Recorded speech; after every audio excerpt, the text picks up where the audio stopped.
So let's imagine we have two billiard balls. So we have a red billiard ball and then we have a blue billiard ball, right? So if we roll a cue ball at a second billiard ball that is at rest, you would expect the two ball system to have some forward motion after the impact, right? So what continues to move forward is going to steadily move forward, unaffected by the collision, as the center of mass is always going to remain consistent. So if you follow the point of the center of mass, let's call this the center of mass. So if you follow the center of mass, it's going to be halfway between these bodies because they have identical masses. And no matter what type of the collision we have, whether it's like glancing, head-on, or somewhere in between, the center of mass will continue to move forward as if the collision had never happened. So let's look into this center of mass motion in a little bit more detail. So in the last video, we talked about center of mass and finding the position of the center of mass. So we had something like this. So M is the total mass and RCM is the vector position of the center of mass. And this is equal to each individual component and their positions with respect to some point, right? So this is the equation that we had for center of mass. So let's just say we have a system of n particles. So if we differentiate this with respect to time, we know that dr over dt is equal to the velocity. So if we differentiate this with respect to time, we get that mvcm is equal to the individual masses multiplied by their individual velocity vectors. So this gives us another equation to work with. And then if we differentiate yet again, dv over dt, the rate of change of velocity is just the acceleration, right?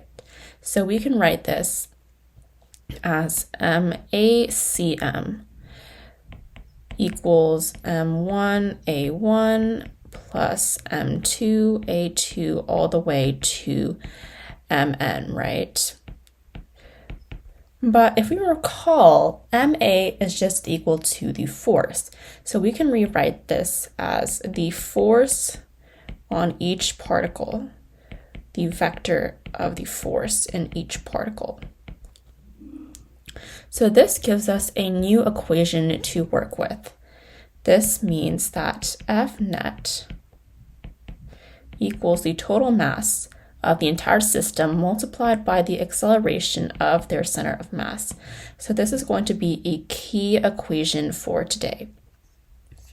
And this is called Newton's second law for the motion of the center of mass of a system of particles.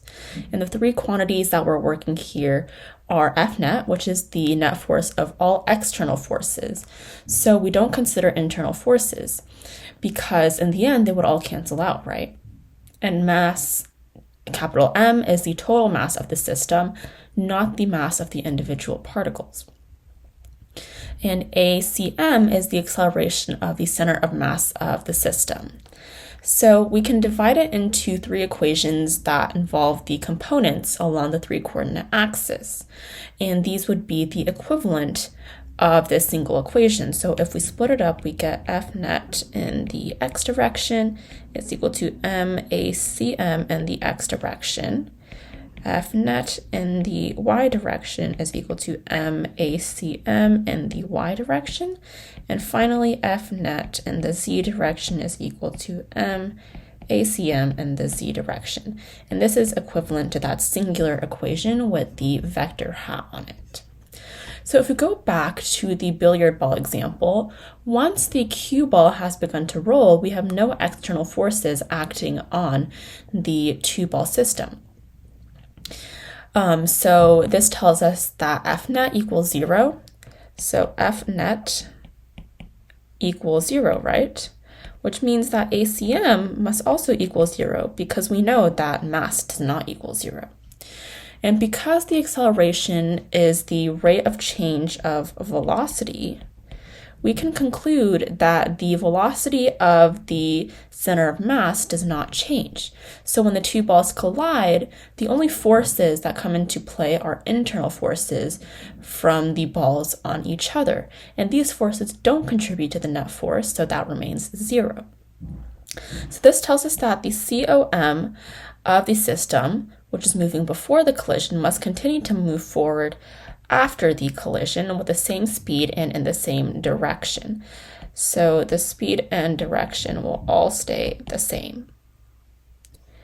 And this equation also applies to solid bodies as well as system of particles, but in that case, capital M would just be the mass of the entire solid body, right? If we have like some irregular shaped object, maybe like a banana or a baseball bat, M would be the mass of the bat or banana, and F net would be the external force acting on that entire solid body, as if the object had a single particle in the center of mass.